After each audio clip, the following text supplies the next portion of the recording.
The Business Oddcast. Hello and welcome to another Business Oddcast. Hey! Yay! I always got in my head is like Kermit Frog doing his thing. Maracas. I'm Stuart Morrison, and with me today is the fabulous... Very enthusiastic Hannah Logan. Hey, Hannah. And we are your hosts for the Business Oddcast, and we're going to dive straight into this week's topic. What is this week's topic, Hannah? Well, Stuart, this week's topic is success feels weird when you're used to struggling. Oh. That feels like a loaded topic, doesn't it?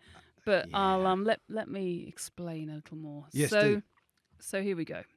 So firstly, I won't go off on a massive tangent this early on in our podcast, but success obviously is a very personal thing. You know, we all have different views on what success looks like for us. But I think one thing that a lot of us have in common is the idea that when we get there, whatever that success goal is, that we feel like everything's going to suddenly be calm, secure, emotionally stable. That might be overreaching on my part. I don't think I'll ever be emotionally stable. That's a different podcast. But actually, when we do arrive there, if it does arrive, then our nervous system often reacts like someone's just released a feral badger into the office. We're waiting for that kind of, lying on the picture of your feet on a sun lounger moment, and actually it's just utter bloody chaos. My Tai's on the beach. My Tai's on the beach. Every day, yeah. And then we get in there and people are getting bitten, cups of tea are falling over. Somebody's brought a feral badger into the office. Why did they do that? It's Feral Badger Thursday. I love the idea of a feral badger. Oh my god. Bring your badger to work day. That didn't go down well, Steve. Take it off the ideas board. Never bring it back.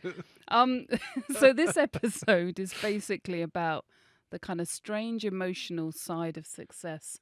Now, before we get into the abyss that wade in, I've seen this from both sides. I have seen this from both sides, and I'm going to give a disclaimer. Anything I say in this episode, which sounds a bit like me bragging, is me bragging. Don't confuse it for like a humble brag. No, it will be an actual brag. But the point to it is, these are things that occur to you only kind of after.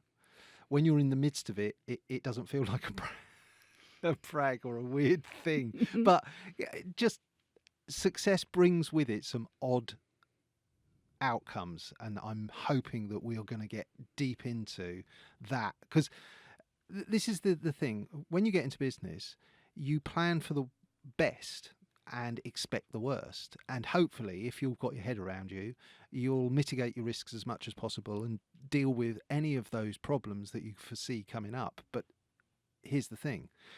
When the plan actually works, that brings with it a whole new set of mind game problems. So I'm really hoping that we can overshare and get into it. And, feral badgers are optional, by the way.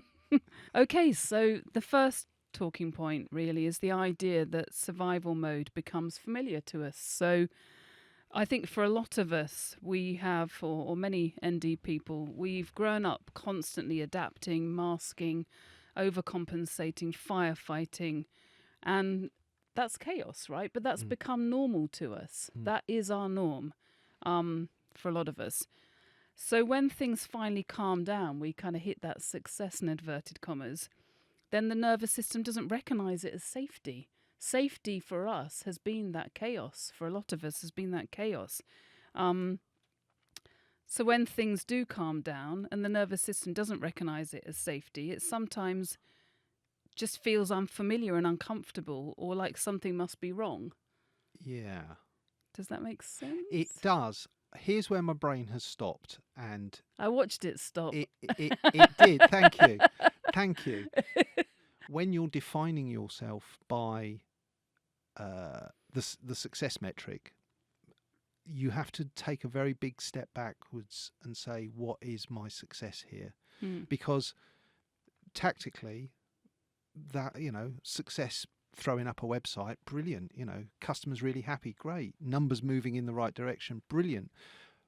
But unless you actually feel like you're safe and you're regulated and your energy is in an abundant enough supply for it to be useful in your life and you not to be in an energy deficit, that for me is how I determine success, not by any other metric, not a number, not a bank balance, not the car on your drive. And I want everybody who's listening to this to realise that your success metric can be getting up in the morning and getting through the day. I'm thinking about a particular friend right now, going through a bit of it, and I just know that there's a lot of people out there who have been flattened recently by events. Just put it in events. And I want you to know that if getting through the day with your sanity intact, and maybe you have a shower, life goals, and I say that with a wry smile because I have been that soldier. So don't beat yourself up if you hear any of what comes next about success and think that metric isn't what I am measuring my own success, or in the inverse of that, failure, of course. Some people might listen to the things that I cry about and go, loser. For me, my success, I mean, maybe the word goals is really better than success, because yes, for me, my success for my business is to get to a point where, it doesn't stress me at all. Well, that is a nirvana that I'll probably never reach, because I have the kind of brain that craves that stress and drama. So I think I'm not built that way. But, work-life balance. You have more time with your loved ones, less time, or a goal could be not doing any emails over the weekend. That's a problem for me. So it's all so boundaries, personal. Hannah. Boundaries. I know, I suck at the boundaries. And this is an improved version, Stu. Well, it's only getting better then. At least we know improvement is possible. Let's look at that. I'm the poster girl for it can get better. I feel like I need to break into that things can only get better song at this point. You'll remind us of Tony Blair. Terrible tune. So yeah, I say success, but we don't mean in a kind of hustle culture. No. You got to have, God, oh my goodness. If I have to read on LinkedIn one more time, the first time I got my 6-figure fat calorie, fuck off. No one cares about your 6-figure salary. I said calorie, didn't I? Salary. You were on a roll. I wasn't going to interrupt. Here's my goal today, to learn how to speak properly. Yay, success, diction. That's literally my success. Get a full sentence out. So yeah, the rest of this podcast is based on whatever that success is for you. And like Stuart said, some days, some weeks, it will literally be get up, make sure you eat and drink enough that day, and maybe get one email done. Or you might have a day or a week or a month where success is actually, I think I've got the power to get a new client in this month. Or, exactly. You know what I mean? It can be little tiny goals all the way along. Here's a handful of examples of what it can actually look like. This idea of survival mode becomes familiar to us. I wonder how many people listening have been here. This is a common thing for me. Adrenaline dependency. So I feel emotionally unsettled when things are calm or stable, because my nervous system, this isn't a great thing, by the way, my nervous system has become so used to operating in stress mode that actually a lot of the time I need that adrenaline. I'm dependent on it to get shit done. Not all the time, I should quickly add. I'm not that dysfunctional, but there are times where I engineer a stressful situation to get something done because my brain is noping on every other level, and I know that a deadline's in the ahead of me. Oh, it's the cortisol, adrenaline, aligning the planets of, the tension between those two things. Yeah, absolutely. That taps into the kind of crisis mode productivity. Same thing really, but focus and productivity suddenly kick in when there's that, like we just said, really, deadlines, pressure, because the brain, or my brain certainly, has learnt to associate that adrenaline with action. Like my brain's like, where's that slightly stressy, want to cry part of this situation? Otherwise, my brain is drinking that Mai Tai on a lounger somewhere. And sometimes you need I need the physical tension Yeah. of the problem. Whether those are problems with my business, my customers, my projects, whatever. And it's an absolute pleasure to have these problems in some regards, because the problems that could fill your life could be 10 times worse.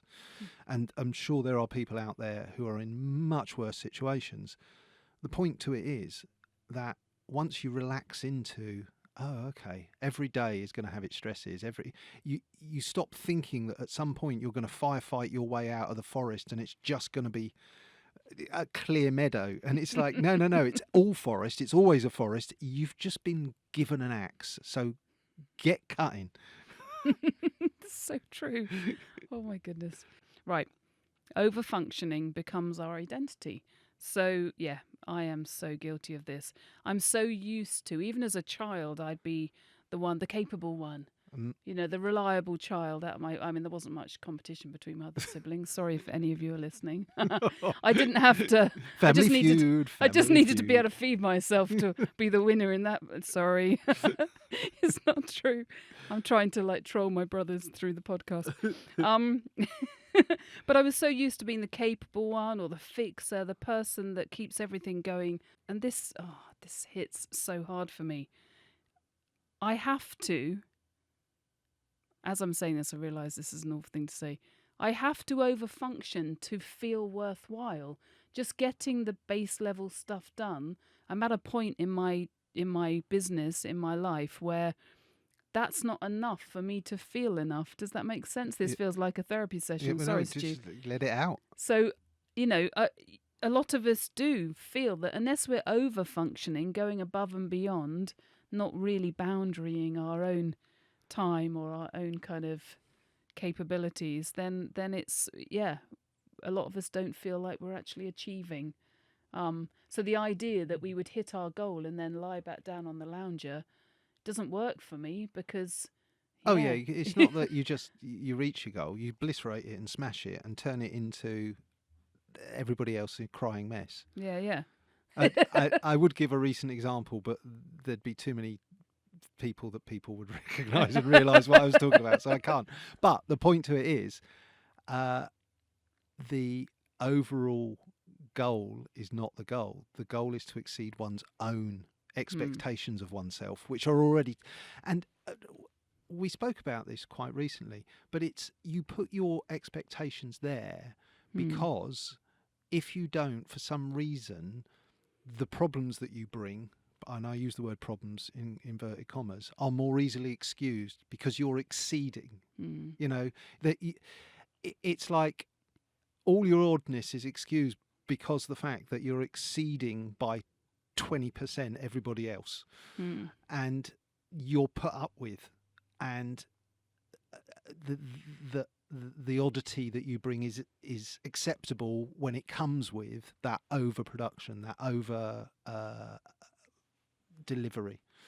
And I'm just sitting here trying not to cry because the amount of times I've done that just to retain people as I thought of as friends, and they weren't. They just tolerated me because I was organised, I showed up, I did the thing, I was good at everything that I turned my hand to, and you suddenly realise that you're tolerated because of it. And in a base sense, if the tribe tolerates you, you get food and shelter. But life's more about being tolerated. Life's about connection and genuine understanding of another person's viewpoint and how they experience the world. I can't get it over enough how ostracizing it can be that you define your own existence by your abilities in relation to what you can do for the group, and at some level that they only accept you because of that. I don't know, it just smacks, it really does. And to know that I look back on myself and go, you did it there and you did it there and you did it there, it's not respecting your own boundaries. That's what again, it's boundaries. It's just boundaries, Hannah. Everything's boundaries. It really is. It really is. And I think, I can completely relate to what you're saying, and it is incredibly sad. And there's various points in my life, and I'd imagine a lot of people listening as well are like, yep, going through their lives. And I think all we can do is what we're doing. We're putting the message out there to encourage people to recognize those toxic situations and get the fuck away from them. Or I say this to my kids all the time, they must have had enough of me saying this, but it's so true. And this is what we're creating here with the Oddcast. When you are with your people, they are not tolerating you. You've got an equal space at that table, for the want of a better metaphor. They are not like, oh, well, Hannah's a bit of a dick, but she always makes the tea. That shit doesn't happen anymore. They're just like, we're all equally awesome in different ways. And that acceptance is not an acceptance like, oh, they're having to accept you. It's a welcoming, brilliant, we need you. The whole thing about your self-worth should be more than what you're worth. So when it goes away, or the thought of it going away, is a major mental hill to face. You think about it, you've got all that success and you've got to keep that success. That's a lot of pressure. So by defining yourself by your success, you kind of try and propagate. And this is somebody who realised he was teetering on the edge of some of this. You might look at the suits and think to yourself, he's a bit up himself, but I genuinely really find it quite funny. And that sometimes I say, the only person I need to amuse in the room is me. So if you look at me and you think he's a bit up himself, know that inside I'm laughing at you. And you are 100% not up yourself. So, yeah. Well, that does help. But when, like I said at the beginning, when you've had success where there's people with names that you worked with, there are household brands that you've done deals with, there's sales metrics that you succeeded at, that to mention them just sounds like you're boasting. The point to it is that, and if it doesn't feel like a real authentic thing, it's more performative, the idea of it going away can in some degree feel so much more of a release. So having seen success and failure, sometimes the failure is blessed release, because there's a lot of energy you get back when there's very little going on. So success can be a very energy depleting thing. So I get this whole tension between self-worth, identity, success, failure.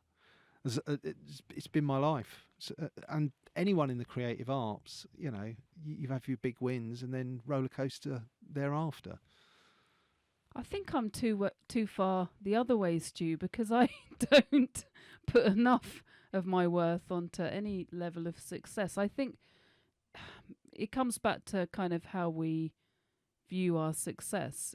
But it's interesting to me because the other day, and I always hesitate with this stuff, but sadly it does work for the old metrics, I posted a win on LinkedIn, and it was a client that I'd worked with years ago where I had made them substantial increase, profit for them directly related to the work I did with them. I don't really shout about it. It is quite a good stat, but I wanted to see what would happen. So I put it out there as a post, like, I'm quite self-deprecating about the stuff. That was the post. And the response was what I expected, and it was lovely, but it was a lot of like, oh wow, amazing, well done you, and I wanted to say, like, I did this 15 years ago. I've done a lot of good or better work since then, but actually people saw a figure and were like, oh, this girl gets shit done. But actually I've achieved, in inverted commas, a lot of other stuff in my business world, but I'm not that person that talks about their six-figure incomes and all that crap. Six-figure salary. By the way, I don't have a six-figure salary. I barely have a two-figure salary. No, just kidding. But my point being, it's interesting, isn't it? It is interesting. That was a mask that day. I was in corporate Hannah mode, and I got a lot of ego stroking. Oh wow, amazing! Oh, you should be really proud of yourself. yeah, okay. You know, not. I don't buy into that shit. So It'll pass. That's one of, ironically, one of the problems, that when you are immersed in the project, that's the juice for you. That's where the sweet spot lies. When it's finished and the numbers are being counted, you're almost, well, for me, it's like, I'm on to my next thing. Oh, Stuart, it was great. It's fantastic. Yeah. You know, the applause is ringing in my ears, but my brain is just like, on to the next thing.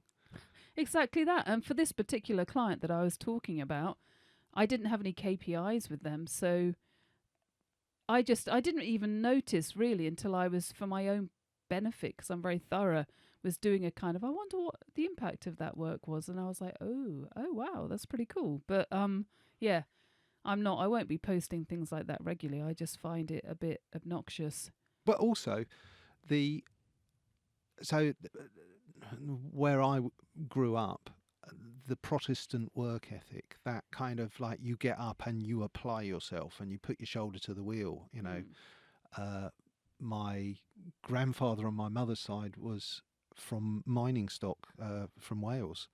My grandfather's line was engineers who worked in shipbuilding. You know, those are heavy industries to be involved with. Your day is involved in a lot of sweat, toiling day after day after day after day. So that, when it comes to your own success, you feel like, well, I can't ever take my foot off the accelerator pedal because, well, you know, I'll be letting the side down a bit. And that's sort of drilled into you. So when you do have success, when you do have that feeling where the load is feeling light, it can drive you nuts, because you're like, I'm not trying. That's the word, trying. I should be trying harder. And must do better. Must do better. So corrosive. It is so so energy corrosive. sapping. So that leads us on to the next section, really, the discomfort of receiving. Oh my goodness. Well, we've so the idea of, you know, receiving is receiving the sort of the success or the kind of, yeah, well, I'll dive a bit deeper into this. For many of us spicy folk, receiving feels surprisingly vulnerable, right? Because it kind of, giving is always much safer, or always, certainly for me, feels much safer, because I'm able to stay in control if it's me giving. I mean, we did a whole episode on Christmas and birthdays. Obviously, this is a different form of giving and receiving, but the whole point is still the same. It's much nicer to be able to chuck a present at somebody and run away than have that whole kind of attention that comes from receiving. Oh, the spotlight. Spotlight of attention. Oh, yeah. Utterly brutal, because when you're being seen, or when you're receiving, you're being seen, supported, appreciated. It's kind of, for a lot of us, we feel like we haven't earned that. When I did that post that I've explained, and people were like, oh, wow, amazing, Hannah. You know, I don't know why I did an obnoxious voice then, sorry. I just felt like I did it years ago, and it's all very awkward. I find it really awkward. But here's some examples of kind of where receiving can feel uncomfortable. Like, for example, money. You know, there's a lot of discomfort for many of us around charging properly. We've done a whole topic on that. Or accepting financial success. Or did I deserve that bonus? Or do I deserve to be paid that much?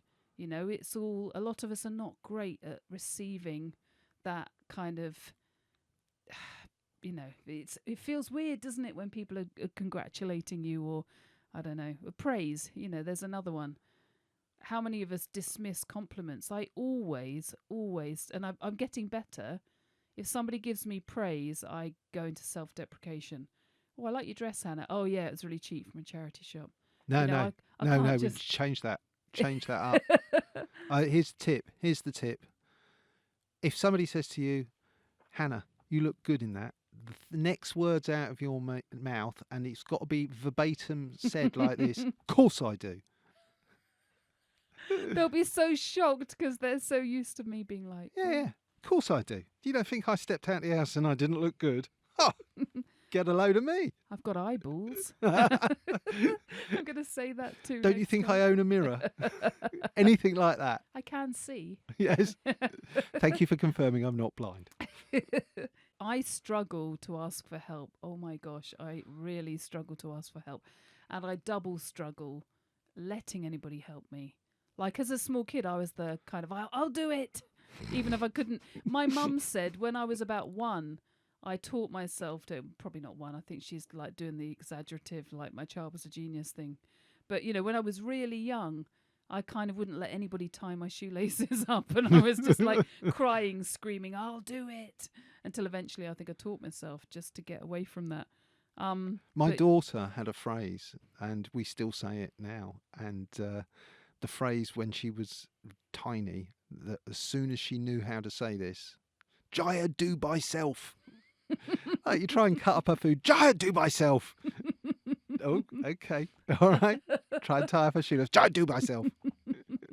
I love that so Fine. much. All right. Crack on. Sometimes, though, you know, your ambition and your stature are battling. But Jai do myself, and unfortunately I'm the spreader in that regard. Stuart do myself.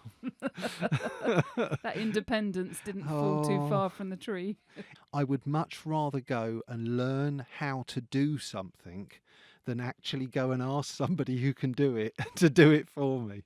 I just can't do it. I just can't. It's a major flaw in my entire makeup. It's but begrudgingly that I got some guys in to replace the fence down the garden. Begrudgingly. I was just every hour they were there, I was like, well, I could have done that. I could have done that. Yep, I'd have done that. Oh, yep, string line, yep, got that. I've got one. I've got all the tools for this, Stuart. I had all the tools, but none of the energy. I felt cheated. I felt like I didn't earn the fence. The fence was put up for me, like a child with a bib. You were spoon-fed a fence. So the kind of summary of this section really is that, you know, the biggest, most important point to make, sometimes the discomfort isn't actually about the receiving itself. It's actually about what receiving means. The visibility, vulnerability, worth, expectations, attention. So for people that have spent years masking or proving themselves, that just feels massively exposing. Yes, absolutely. Success brings with it unexpected new fears, and I've experienced some of this with a business that was, I don't know, it just was very successful. The figures tell me that. Six-figure salary and all. Check you out, Stu.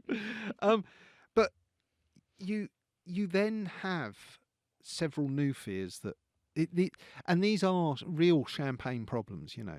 Oh, where do I put all my champagne? Or diamond shoes cutting in a bit, are they, Stu? You know, one too many Ferraris. Oh,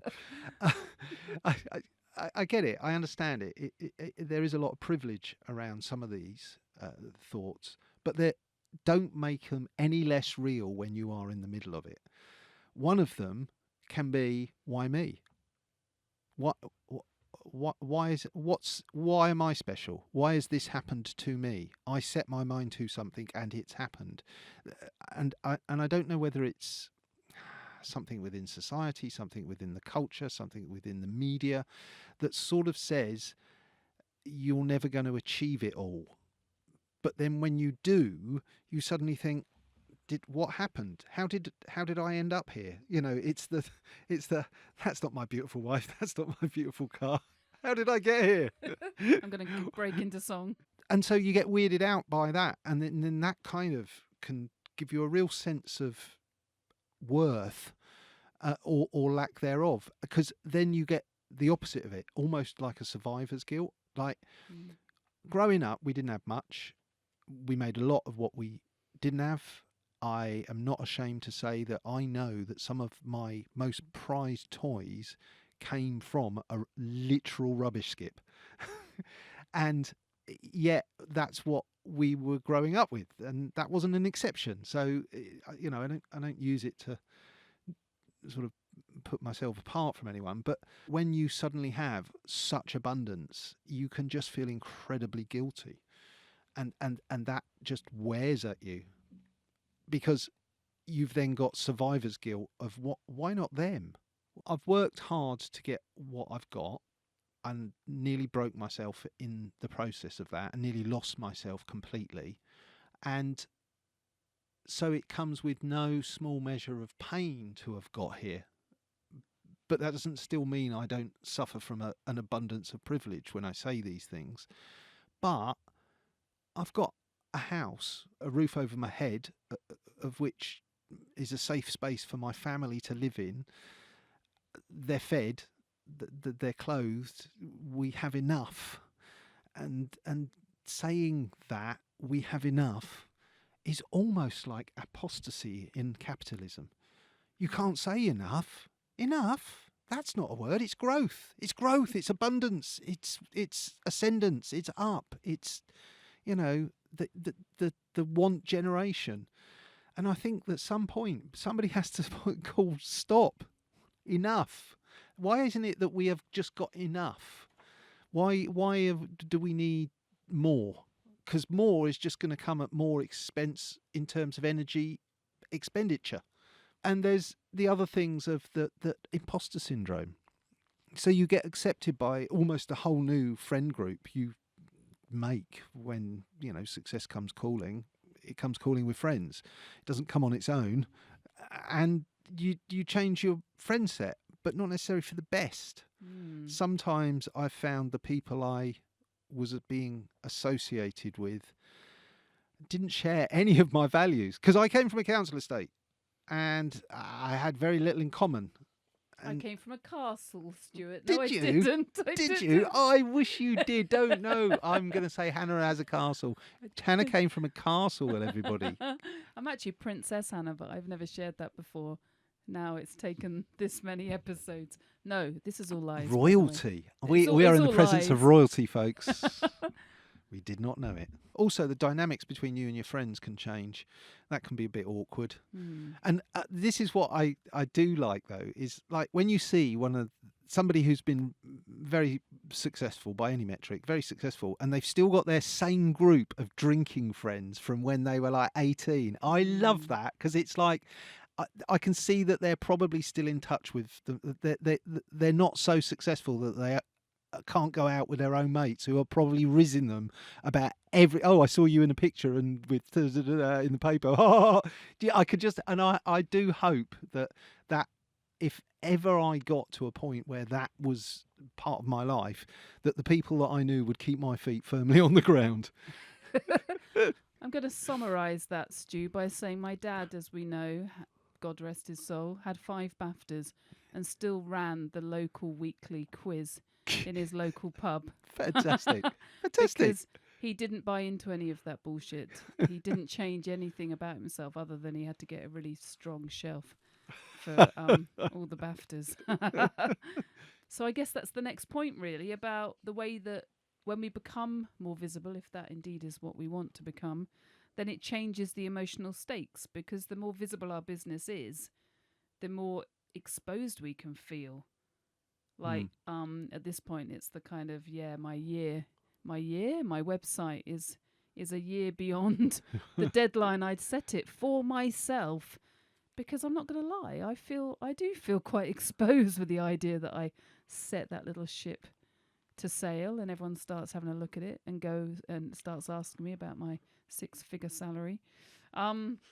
Slight tangent, sorry. But visibility, although it's pounded into us that visibility brings us opportunity, of course it does. But if you're somebody that, you may want opportunity, a lot of us do want opportunity, but also it brings a lot of stuff we don't like. Attention, judgment, feedback, unsolicited feedback, anybody?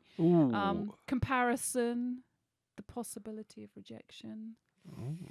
Like RSD is already alive and well, pulsing through my body without putting a freaking arrow above my head to say, come and tell you what you think about me. Please come and tell me how. Opinions wanted. Ding, ding, ding.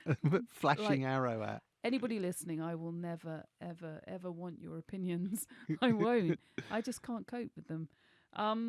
Whereas I do welcome them freely, share, and do know that I was a professional stand-up comedian for a while, and I will treat you as a heckler. He's so good at this. So, you've got that confliction, right? We want people, or we potentially want people to notice our work. We want them to connect with what we do. We do, joking apart, we do want their feedback. We always welcome feedback on the Oddcast because it's what makes us get better and better. And yet at the same time, we're kind of trying to hide away from it too, because we've got that I've got that tendency to want to scream, stop staring at me, when people are staring at me.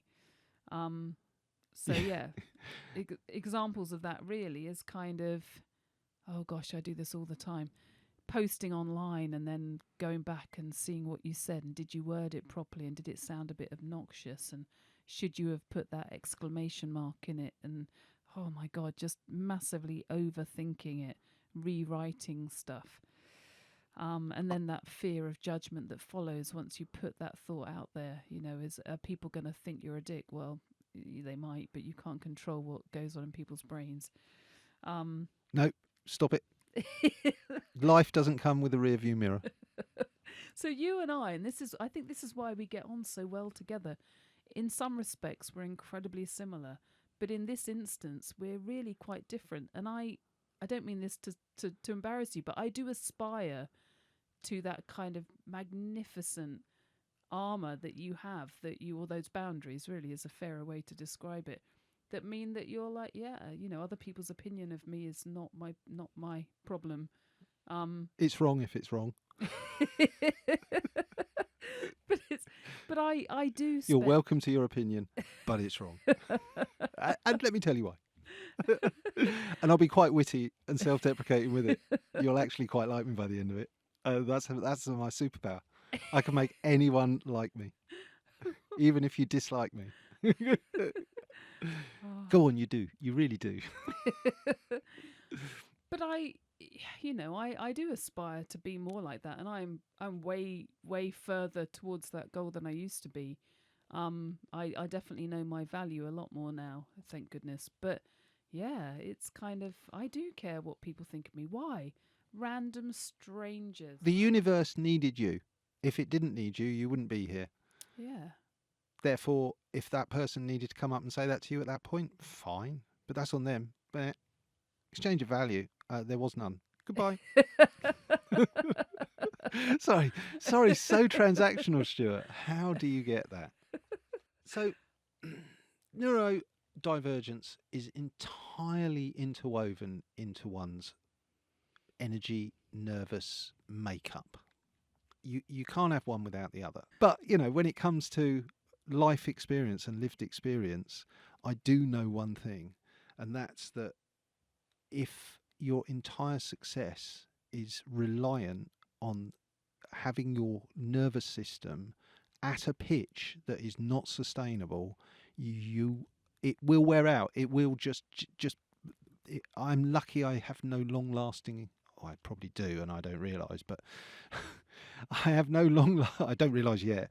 I don't have no long-lasting effects from having my foot flat on the floor of my entire energy system with the wheels jacked up and going nowhere for far too long. You can't exist like that without it ending badly. And I've seen it in close family members not ending well.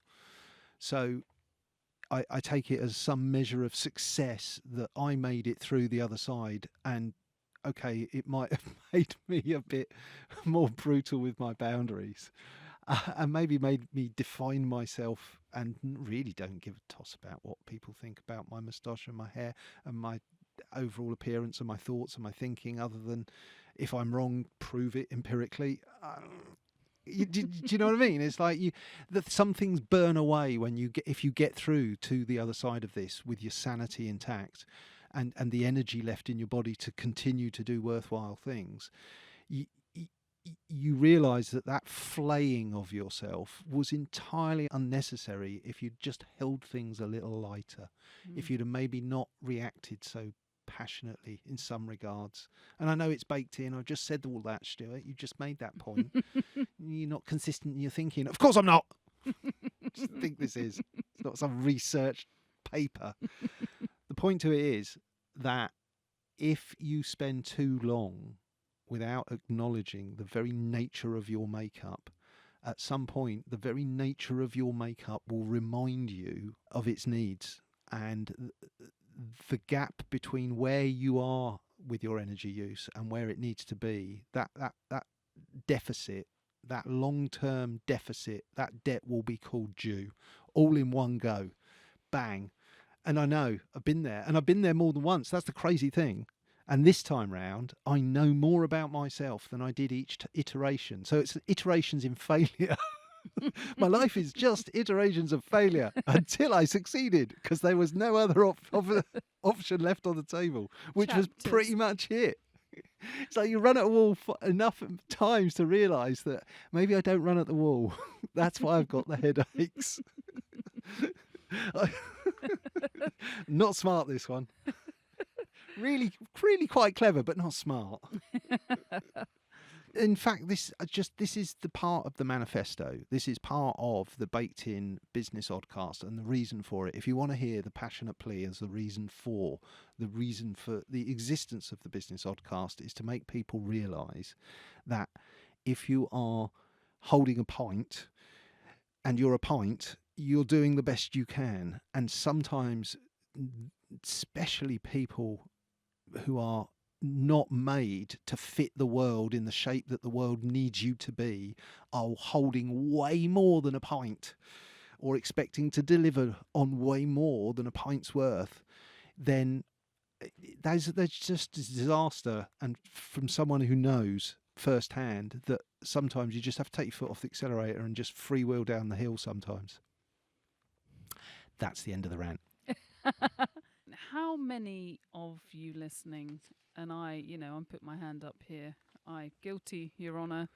How many of you listening are in that constant state of almost there? Almost.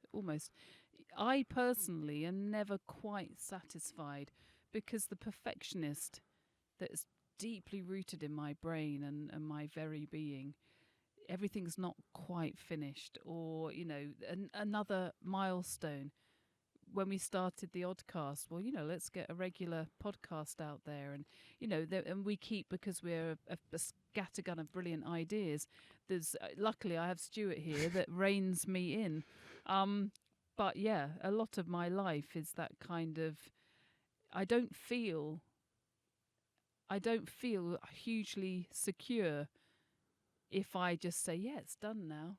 Oh, no. So do you know what I mean? So that's why it's kind of, I'll relax when, but that when never arrives, because there's always another target or another goal that the brain decides needs to do before it's fully able to just chill out. No, I can give you an approach. I love Stuart's approach. I suffer from perfectionism. Anyone who's ever worked with me will realise that sometimes Stuart doesn't know when done is done.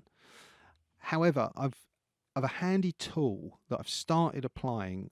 I realised this was a thing in another area, and I've started applying it in all areas, and I'll explain what it is. So as an engineer, when you're building something, you have a tolerance. Okay, so you're given the tolerance of what the build can be. So let's say I'm building a piece of framework, and they'll say that the frame has to be built to this specification, and you've got plus or minus a millimetre. So your tolerance is 2 mil, plus or minus what they want. If it's above or below that, then it's outside of tolerance. Okay, so you didn't do it, and you have to do it again. So you have to decide before you go into a project is what your tolerance is. Now, you can then calibrate, fancy word for saying judge, your tolerance for what you will accept as done. And you can judge it on several metrics: the energy you've got, the budget you've got, the data that you're dealing with, the timeline that you're working on. So you can go, I know that perfect looks like this, but my tolerance on the outside of perfect or below perfect for this project, given the rest of the parameters that I'm dealing with, is I'll be happy with if I get this close to it. Have I explained that? Yeah, yeah. Because it made a straight line in my head. But the idea being that you calibrate to the energy that you've got, and that's all that I do. So I currently have got all of the projects that I can deal with. I'm not looking for any more longer term big projects. I've just got no more time or energy, and if I do commit to something, it's got to either be a very short term thing or something that isn't going to take up any more of the energy that I've got, which is none. So I'm not doing anything more. And that's my success metric. So that's how I judge everything.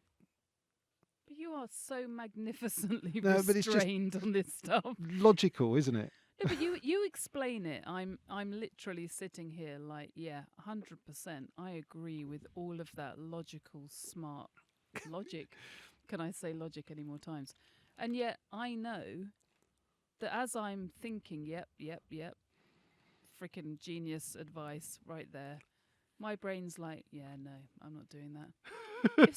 if somebody comes to me and says, like, if you came to me, you wouldn't. I love that. But it's true. Yeah. No. There was a part of my brain going, no, I will never do that. I saw your eyes unfocus. Yes, you did. I did. That's why I slowed down. Because so It was great. Go back. Look at the tape again. So here's a really good example. So, I think everyone knows that I've had sort of physical health problems for a few months or year and a half or so. I used to be an obsessive cleaner in my house. I would dedicate 50% of my weekend. Every Saturday, I would do a good 4, 5, 6 intense hours cleaning, almost like I had OCD. Cleaning the house like a lunatic. I can't do that anymore. So my husband said, let's get a cleaner in. And I said no, because they won't be able to do it the way I used to do it. And he said, well, currently, Hannah, no one's doing it, and it looks like a student house. I said, I would rather live in a student house than it not be done the way that I need it to be done. So, here's the crazy thing I'm saying here, because I can't achieve like the pre-broken bodied version of myself's cleaning methods. Therefore, I would rather just fester in it's not quite that bad, people, but I would rather just be like, no, I'm not doing it at all then, like a small child. I'm not doing it at all. So yeah, madness. If I can't do 100%, then It's zero. I'm doing 0%. Yep, absolutely. If people say to me, somebody said to me the other week, can you just write me, I just want a monthly, really, mediocre ChatGPT blog. I said no. I refuse, and I'm gonna kill you if you ask me for that again. I will not give you. I'm a writer, for fuck's sake. I'm not going to give you a mediocre ChatGPT blog. Never. I want to slap them at that point. Imagine going up to Picasso. Yeah, just slap some paint on a canvas. Doesn't really matter. Just chug it on. Just a half-assed approach. Yeah, no. Have you ever met me? Have you ever met me before? I am definitely an addict to productivity. I see what you're talking about, the energy and the drive and the need to be efficient and all the rest of it. There's a particular thing, learning to tolerate the calm, the fact that you're not in fight or flight mode, the fact that it is plain sailing, if bumpy, mostly, you're cruising along and the bills are being paid and nobody seems to be banging on the door demanding things.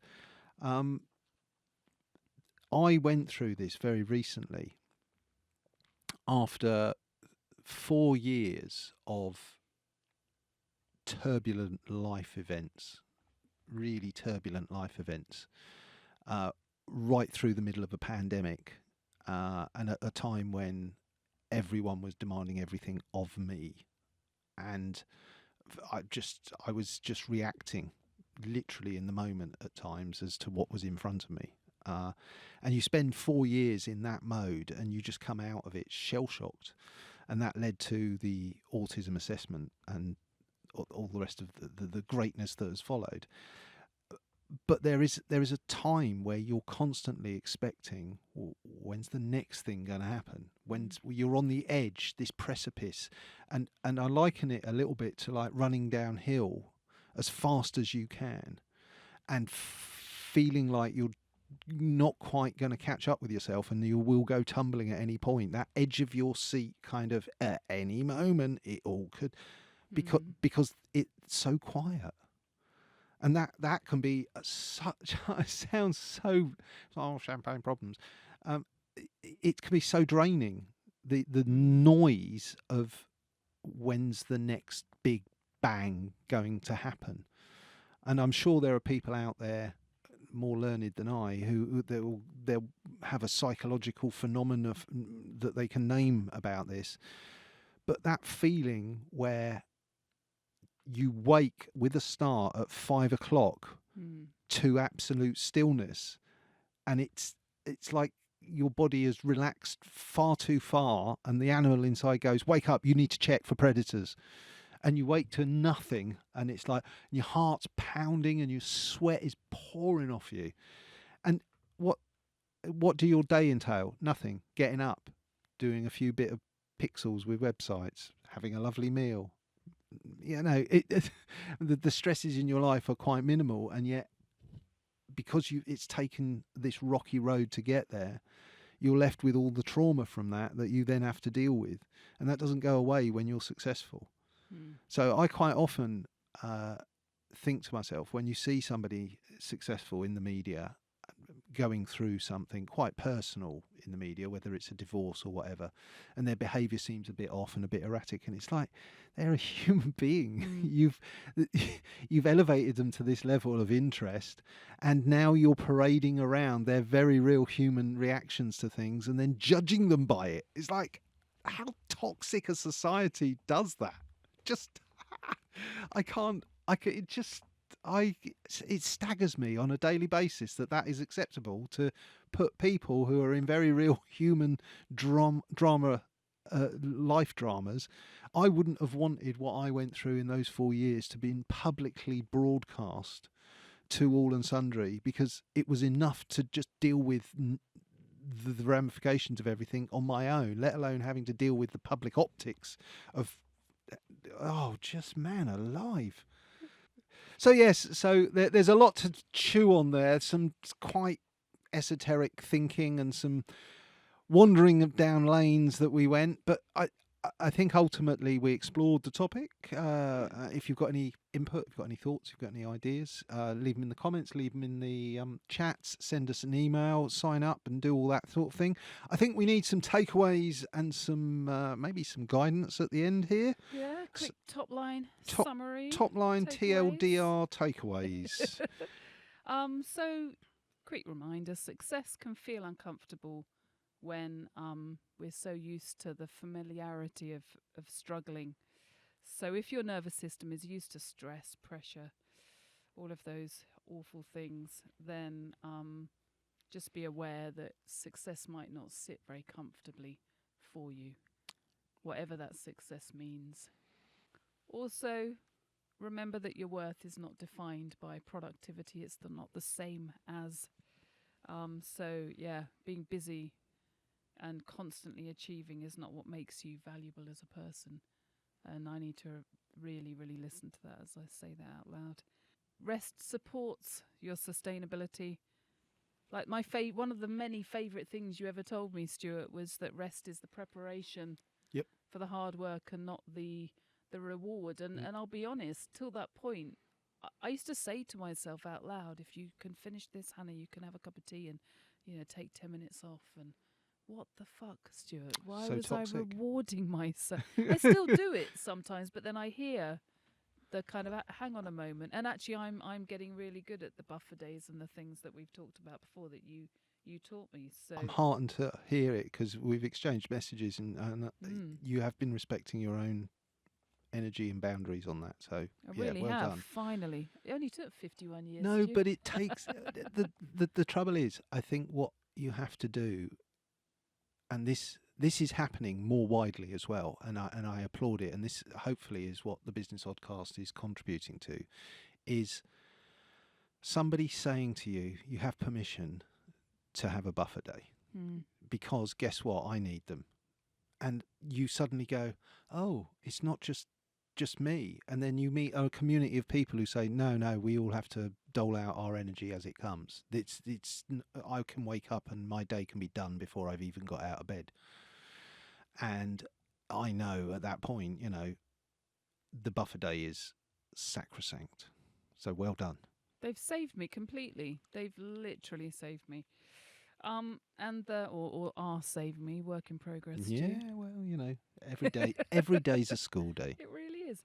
And the last one, just things are allowed to go well without you having to break yourself to get there. And actually, if you do have to break yourself to get anywhere, then there's the sign right there that you should not be doing it, right? Because you shouldn't have to break yourself to achieve anything. Oh, yes, I'm wiped is not a measure of success. No. Yes, do things that are energetic and intense and demand the most of you. But if your constant response to the question is, how are you doing? Oh, I'm wiped. Time to maybe regroup and have a think. Absolutely that. What about your tips, Stu? So my tips, you have to acknowledge your wins. So I call them fire breaks, buffer days, whatever you need to call them. Choose those days to celebrate your wins. Take yourself out for a slap-up meal at a local greasy spoon. Walk round the shops and don't buy anything. Go for a walk. Take 2 hours for lunch instead of the usual one. Reward yourself in some way for a win. I recently took on board a new customer, and we had a lovely email about progressing it on after seeing some visuals. And tomorrow, I am taking tomorrow afternoon to do what the heck I like, because that's my buffer in this week. And I'm going out and intensely peopling tomorrow with the esteemed Hannah Logan. So I'm going to need a buffer day. Enforced peopling. So you've got to celebrate those wins. And finally, you've got to track your progress realistically. Okay, don't just look at your bank balance. Think about this. How many times this week did you have to do something for someone else that you didn't want to do? And reduce that number of hours every week. Think of ways of doing it. And I mean including your job. You're not at your job because you want to be at your job. You're at your job because somebody else is paying you to be at your job. Now, some of us are lucky enough to have vocations and be passionate about your job. Keep doing your job. You're good. We're not talking to you. You can listen. This is people who are feeling a little bit like the leash is chafing. And there are only so many hours left in your life. And how long before you decide that you've had enough?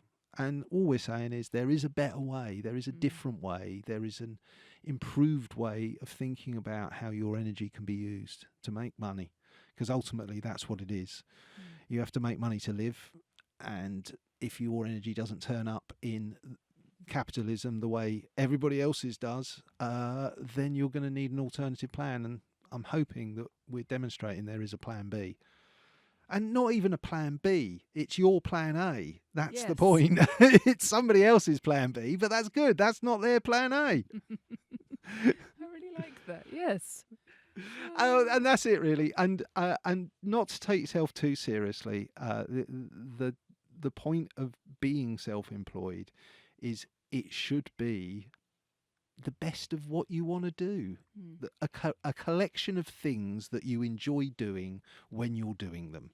You might have some admin around that, but get someone else to do the admin. That's what I've done. Thank you very much for listening.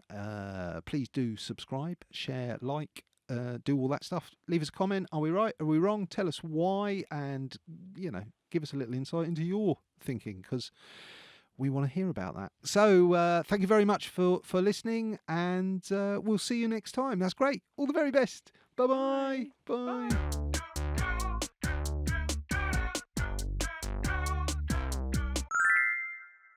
Step away from PAYE. Don't do it.